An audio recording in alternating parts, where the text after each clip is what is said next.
I used to believe my life was finally steady. Not perfect, but solid. The kind of life people envy quietly.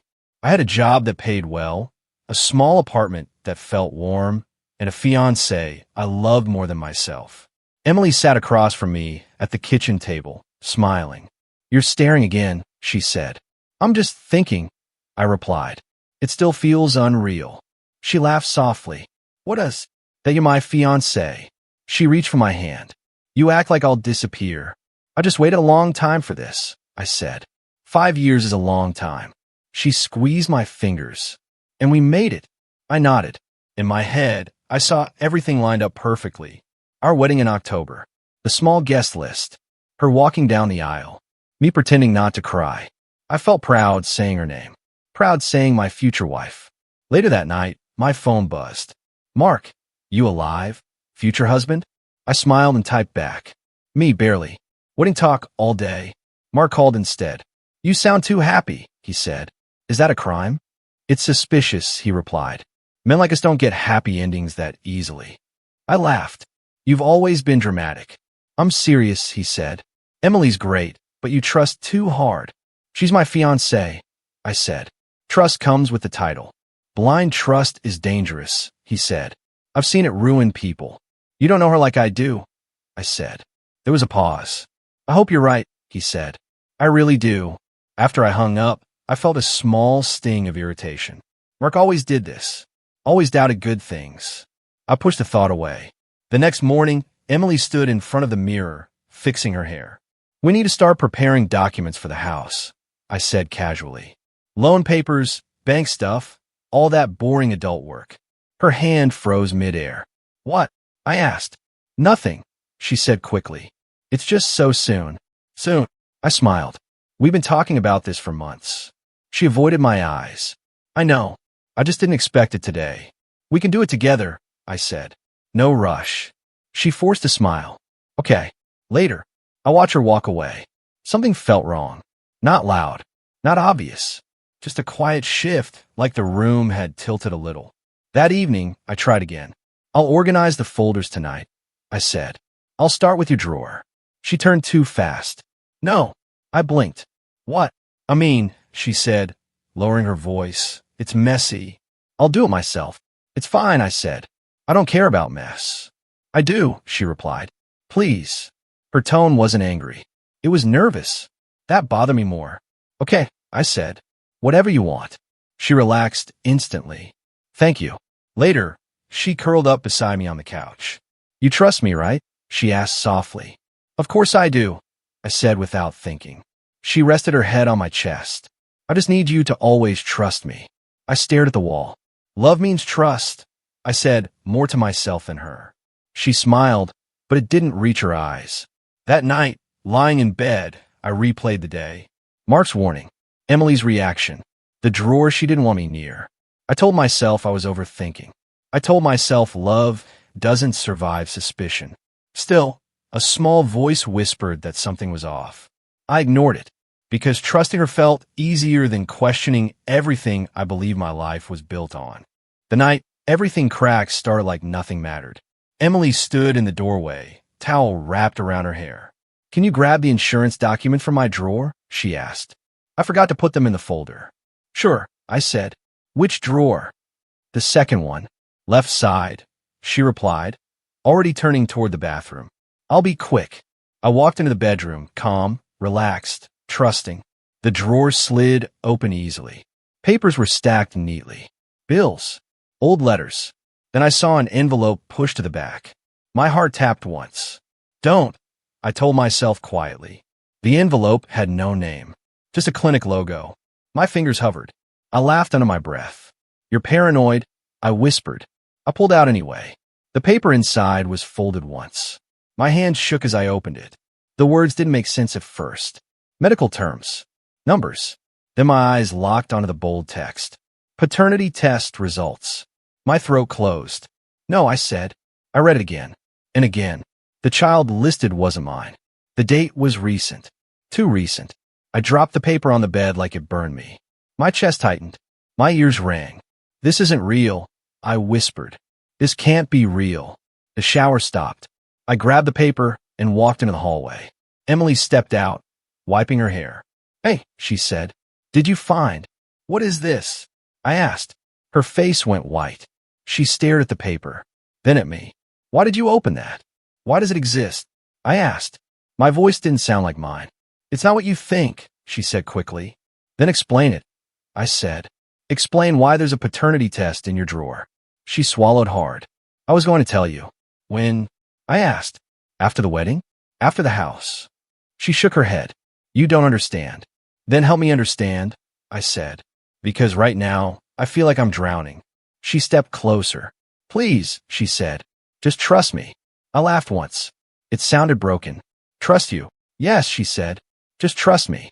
"Tell me the truth," I said. She looked away. "It was a mistake." My stomach twisted. "A mistake doesn't take 9 months." She flinched. I was scared. "Of what?" I asked.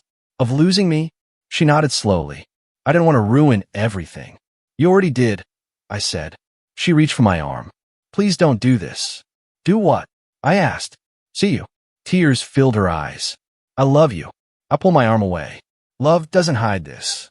She cried quietly. "I was going to fix it." I stared at her. "You can't fix betrayal." We stood there in silence. The paper felt heavy in my hand. Every memory rushed back. Her smiles, her promises, her asking for trust. "I need air," I said. I walked out. I didn't know where I went. I just walked until my legs hurt. My phone buzzed nonstop. I didn't answer. That night, I lay in bed staring at the ceiling. Every laugh replayed differently. Every moment felt fake. I heard her voice in my head saying, "Trust me." My chest ached. My mind refused to rest. I realized something cold and final. The life I believed in might have never existed at all. I didn't plan the conversation. I just waited until the silence became unbearable. Emily sat on the edge of the couch, hands locked together. "Say something," she whispered. "I already did," I said. "Last night. You just didn't answer." She looked up at me. I was scared. "That's not an answer," I said.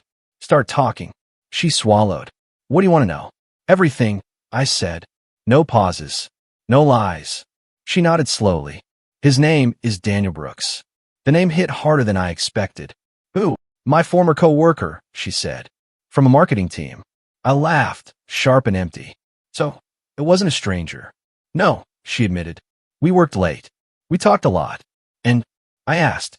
"And I felt lonely," she said. "You were busy. We were drifting. I was working overtime for our future," I said. "For you." "I know," she said quickly. "That's why I hate myself." "Hate yourself later," I said. "What happened?" She closed her eyes. "It was one night. One mistake. One night doesn't create paperwork," I said. "Or a child." She flinched. "I didn't plan it." "Did you plan to hide it?" I asked. She didn't answer. I leaned forward. "Emily." "Yes," she whispered. My chest burned. "So you lied every day." "I was protecting us," she said. "No," I said. "You were protecting yourself." She cried. "I didn't want to lose my life." "Our life," I corrected. She shook her head. "Daniel didn't want responsibility." I laughed again. "Of course he didn't. He said it wasn't his problem," she said. "He disappeared. So, I was the backup," I said. "The safe option." "That's not fair," she said. "It's accurate," I replied. "You chose comfort over truth." She reached for me. "I love you." "Love doesn't gamble with someone's reality," I said. She broke down. "I was scared you'd leave." "I'm leaving now," I said calmly. "No," she said. "Please don't." I stood up. "I gave you 5 years. I gave you loyalty. I gave you my future." "I know," she sobbed. "I skipped trips," I said. "Worked weekends. Said no to everything." She nodded. "You were always there. And you still cheated," I said. She covered her face. "I was weak." "Weakness is admitting it," I said. "You hid it." She looked up, eyes red. "I thought I could fix it." "You can't fix betrayal," I said again. "You only delay it." Silence filled the room. "Do you hate me?" she asked. I thought about it. "No," I said. "I feel stupid." "That hurts more," she whispered. "It should," I said. "I trusted you." She stood. "What are you going to do?" "I'm going to leave," I said. "For how long?" she asked. I grabbed my jacket. "Forever." She followed me to the door. "Please don't tell anyone." I paused. You're still thinking about yourself. She cried harder. I'm sorry. I know, I said. It just doesn't matter anymore. I stepped into the hallway. The door clicked shut behind me. I didn't feel dramatic. I felt hollow. As I walked down the stairs, everything felt distant. My phone buzzed. I ignored it. My head replayed moments I once loved. They all felt fake now. Outside, the air was cold. I breathed deeply. My hand stopped shaking. I realized something important as I walked away. I wouldn't scream. I wouldn't beg. I wouldn't chase answers or closure. I would watch, because the truth always bleeds out, and I wanted to see what it would take with it. I didn't expose her. That surprised everyone, including me. Sarah opened the door and froze. What happened to you? I just need a place to sleep, I said. She pulled me inside. You look broken. I feel quiet, I replied. She didn't push. She pointed to the spare room. Stay as long as you need. That night, I sat on the bed staring at my phone. Emily's name filled the screen. Emily, please talk to me. Emily, I'm sorry. Emily, you're hurting me. I locked the phone and put it face down. The next morning, Sarah poured coffee. You want to talk? Not really, I said. You don't have to, she replied. But don't disappear. I won't, I said. I just don't want noise. Mark called later. Why haven't you burned her world down yet? I don't want to, I said. That's not like you, he said. I'm tired, I replied. Anger takes energy. So what now, he asked. I live, I said, quietly. Emily kept texting. I made a mistake. Daniel meant nothing. You're my real life. I deleted the messages without replying. Sarah noticed. You're shaking. I'm fine, I said. You're not, she replied. But you're trying. I joined a gym near her apartment. The trainer asked, first time? First restart, I said. Lifting hurt. It felt honest. Pain without betrayal. At work, my manager said, You've been focused lately. I have nothing else, I replied. He nodded. Keep it up. At night, Sarah would knock. Dinner. Thanks, I said. She watched me eat. You're choosing dignity. I'm choosing peace, I said. Mark visited one evening. She called me. What did you say? I asked. I said you're not ready, he replied. Good, I said. Emily left voicemails now. I can't sleep. I'm scared. I need you. I listened once. Then I blocked the number. Sarah saw me do it. That hurt, didn't it? Yes, I said, but less than answering. Weeks passed. My body grew stronger. My mind slowed down. I stopped checking my phone every minute. One night, Sarah asked, Do you still love her? I thought about it. I love who I thought she was. That's normal, she said. Is it weak? I asked. No, she said. It's human. Emily tried one last time through email. Silence is cruel. I smiled sadly. No, I whispered. Silence is honest. Mark texted me. Proud of you. I replied. I'm not strong. I'm just done screaming. Standing in the gym mirror, I barely recognized myself. My eyes were calmer. My shoulders heavier. My heart guarded. Sarah hugged me one morning. You're healing. I'm learning, I said. What, she asked. That reacting gives power, I replied. Silence takes it back. That night, I lay in bed and felt something new. Control. Not over her. Over me. I realized something important in the quiet. My silence was louder than any accusation I could ever make. And it was destroying her far more than my anger ever would. I didn't have to do anything. That was the strange part. Mark called me first. She showed up at my place, he said. I stayed quiet. She was crying, he continued, saying Daniel vanished. I exhaled slowly. Good to know. You okay? He asked. I'm calm, I said, and I meant it. A few days later, my phone rang from an unknown number. This is Robert Carter, a man said. His voice was heavy. Emily's father. I know who you are, I replied. We need to talk, he said. Please. I agreed to meet them at a quiet cafe. When I walked in, Robert stood up immediately. Linda Carter stayed seated, hands folded, eyes down. Thank you for coming, Robert said. I didn't come to argue, I said. That's good, he replied. Neither did we. Linda finally looked at me. Emily told us pieces, she said softly. Pieces usually hide the truth, I said. Robert nodded. That's why we're here. I placed my phone on the table. I won't speak badly about her, I said. I'll just show you. I slid the screenshots across. The messages, the test, the dates. Robert's jaw tightened. She lied to us. Linda covered her mouth. Her eyes filled, but she said nothing. She used you, Robert said quietly. And she used us.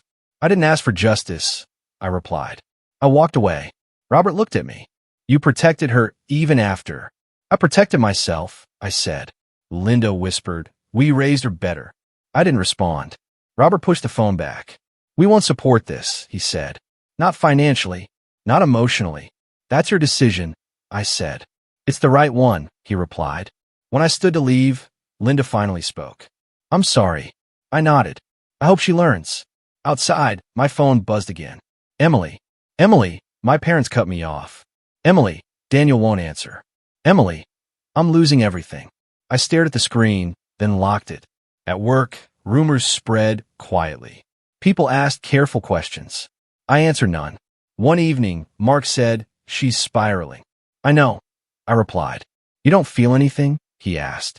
I feel peace, I said. Emily sent another message. You wanted this. I shook my head. No, I said aloud. You built this. Weeks passed. Her apartment went up for sale. Her friends disappeared. Invitations stopped coming. Sarah asked, does it hurt seeing her fall? It hurts remembering who I was, I said, not watching who she is now. One night, I received a final voicemail. Her voice was empty. I thought karma was cruel, she said, but it's quiet and slow. I deleted it without replying. Standing alone in my room, I realized something important. Revenge needs effort. Karma doesn't. I didn't feel victorious. I didn't feel proud. I felt light, because power didn't come from destroying her. It came from stepping aside and letting the truth walk in on its own. Time didn't heal me. Discipline did. My manager leaned back in his chair and said, You've changed. I hope that's good, I replied. It is, he said. You're focused. Sharp. I'm promoting you. I nodded. Thank you. Walking out of his office, I felt steady. Not excited. Not proud. Just steady. Mark called that night. Drinks to celebrate? Another time, I said. You're different, he laughed. Old you would have already ordered. Old me needed distractions, I said. New me likes quiet. At the gym, the trainer said, You've been consistent. I don't like going backward, I replied. He smiled. Neither do survivors. That word stayed with me. One evening, Sarah asked, Do you ever miss her? I thought carefully. I miss who I was before her lie. That's honest, she said. I don't hate her, I added. I just don't need her. My phone buzzed later that night. A message request. Emily, can we talk? Just once. I stared at it for a long time. Sarah noticed. You don't have to. I know, I said. But I want to. Why, she asked. Because I want to see who I am now, I replied. We met at a quiet park. Emily looked smaller. Tired. Thank you for coming, she said. I didn't come to fix anything, I said. She nodded. I know. You wanted to talk, I said. So talk. She took a breath. I lost my job. I heard, I replied. I deserved it, she said quickly. I'm not asking for help. Good, I said. I don't have any to give. She winced. You're colder. I'm clearer, I corrected. She looked at me. Do you hate me? No, I said. I outgrew you. That made her cry. I think about you every day, she whispered. I think about myself, I replied. She wiped her face. I was wrong. I know, I said. If I could go back. You can't, I interrupted. And neither can I. She nodded slowly. I hoped you'd forgive me. I did, I said. For me. She looked surprised. Then why does this hurt? Because forgiveness doesn't mean access, I replied. Silence stretched between us. I won't contact you again, she said. I hope not, I replied gently. She stood. You're stronger. I'm honest, I said. That's different. As she walked away, I felt nothing pull me back. Later, Mark asked, How'd it go? I didn't break, I said. That's growth, he replied. That night, lying in bed, I thought about everything I survived. The betrayal, the silence, the rebuilding. I didn't need answers anymore. I didn't need apologies. I didn't need her regret. I had something better. I had myself, rebuilt with intention, guarded by clarity, and shaped by pain that didn't win. I wasn't the man she lost. I was the man I became without her. Emily asked to meet. I agreed, not for her but for myself. She was waiting at a small cafe, hands trembling. Thank you for coming, she whispered. I came to listen, I said. Her eyes welled up. I made everything wrong. I nodded. Go on. I was scared, she admitted. I didn't think you'd stay if you knew the truth. You hid the truth anyway, I said. Because it was easier for you. She flinched. I was selfish. I was weak. I didn't think about you. I stayed silent. Let her words hang. I hate myself, she continued. I lost everything because of me. You lost what you build on lies, I said softly. Not what I built. Tears fell. She whispered, please forgive me. I looked at her. The woman I loved, the one who broke me, now completely exposed. I forgive you, I said calmly. Her shoulders slumped. You really forgive me? Yes, I said, but I will never return. She shook her head. I don't deserve that. Maybe not, I replied, but I deserve peace. She swallowed hard. I hope maybe we could start over. I shook my head gently. Starting over isn't part of this story. But I love you, she whispered. And I loved who I thought you were, I said. We are different now. She covered her face. I ruined us. You ruined the version of us that wasn't real, I said. She looked up, voice trembling. Do you hate me? No, I said. I don't have hatred. I have clarity. She blinked. That's worse than hate. I shrugged. Maybe. It's final. She reached out, hand shaking. I'm sorry for every lie, every mistake, every moment I hurt you. I know, I said, and I forgive you for all of it. But that forgiveness doesn't mean we walk together. Her lips quivered. I don't know how to live with this. Neither do I said. We live with what we've done and who we became. She looked down at her hands. I thought if I apologized, you'd come back. I shook my head. I came here to listen, not to return. The past doesn't own me. She nodded slowly, silent for a long moment. I'm scared, she whispered. I understand, I said. I've been scared too. That's why I'm leaving now. Her tears fell freely. I didn't think you'd walk away. I walked away a long time ago, I said. Today I just make it real. She breathed shakily. I wish I could undo it all. You can't, I said. And neither can I. Silence stretched between us. Heavy, final, necessary. I guess this is goodbye, she said. It is, I replied. And that's enough. I stood. She didn't move. Her eyes tracked me as I walked to the door. Each step felt lighter. Outside, the air was fresh. My chest expanded. My shoulders felt less heavy. The weight of betrayal, lies, and lost love lifted a little with every step. I realized something I hadn't before. Forgiveness doesn't need reconciliation. Closure doesn't need a fight. Strength doesn't need revenge. I kept walking. She didn't follow. She couldn't. And I felt free. For the first time in months, I breathed without hesitation, without fear, without longing. The past was behind me. I owned my future, and it felt lighter than I ever imagined. I sit on the balcony, coffee in hand, watching the city lights flicker. Quiet. No messages. No lies. Just air and thought. Mark calls. How's the new life? Peaceful, I say. Mostly. Good to hear, he says. You're a different man. I smile faintly. I had to become one. Want to talk about it? He asks. Not really, I say. I just think. You think a lot, he says, laughing. That's your gift and curse. I nod. I had to learn. Betrayal teaches in ways comfort never does. You sound calm, he says. I am, I reply. I've stopped chasing closure. It's overrated. Mark laughs softly. And Emily? She's a shadow. I say. Not mine anymore. I see, he says quietly. The apartment is silent again. I like it. I savor it. Silence doesn't mock. Silence teaches. Sarah visits in the evening. You've changed, she says, sitting beside me. I've rebuilt, I say. From pieces she broke. Do you miss her at all? She asks. Sometimes, I admit, but it's the version I imagined, not the reality. That's wise, she says. You see clearly. I see clearly, I repeat. Trust is earned, not given.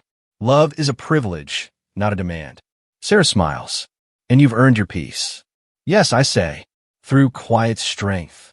I take a deep breath. The air tastes clean, untouched by anger or regret. I remember every betrayal, every lie, every sleepless night. I feel gratitude for the lessons, not the pain. Mark texts, "Gym later?" I reply, "Sure." At the gym, the iron feels heavy but honest. My body moves, my mind clears. Each rep is a reminder that I'm capable. That pain didn't destroy me, it built me. During a break, I glance at my reflection. Stronger, clearer, unshakable. The man staring back isn't naive. He isn't broken. He isn't desperate. He is steady, alive, prepared. Emily's messages are long gone. Daniel's shadow never crossed my mind. The betrayal has faded into a lesson carved into my core. I no longer replay the lies. I no longer question my judgment. I trust my strength now. Sarah texts from the couch, "Dinner ready." I reply, "Coming." I walk back smiling. Small steps, purposeful. Every stride reminds me that solitude isn't loneliness. It's clarity. It's freedom. It's respect I refuse to give to anyone who doesn't deserve it. At night, I lie awake. My thoughts drift to future plans, not hers, not Daniel's. Mine. Decisions built on my judgment, my desires, my integrity. The betrayal no longer owns me. It sculpted me. I am my own foundation. Mark calls one last time before bed. "Proud of you, man." "Really?" "Thanks," I say. "I don't need revenge. I just needed myself." "Sounds like the right kind of justice," he says. "Yes," I reply. Growth is justice. Silence is power. Detachment is freedom. I close my eyes. Sleep comes easier now, uninterrupted, untainted by doubt. The calm is profound, deep. I feel it settle in my bones. I feel the world smaller, manageable mine. Tomorrow, I will wake and continue forward. Alone, yes, but stronger, clearer, steadier. Betrayal didn't break me. It rebuilt me. And I walk into every day with that knowledge, unafraid, untethered, unshaken. For the first time in years, I trust myself completely. And that is enough.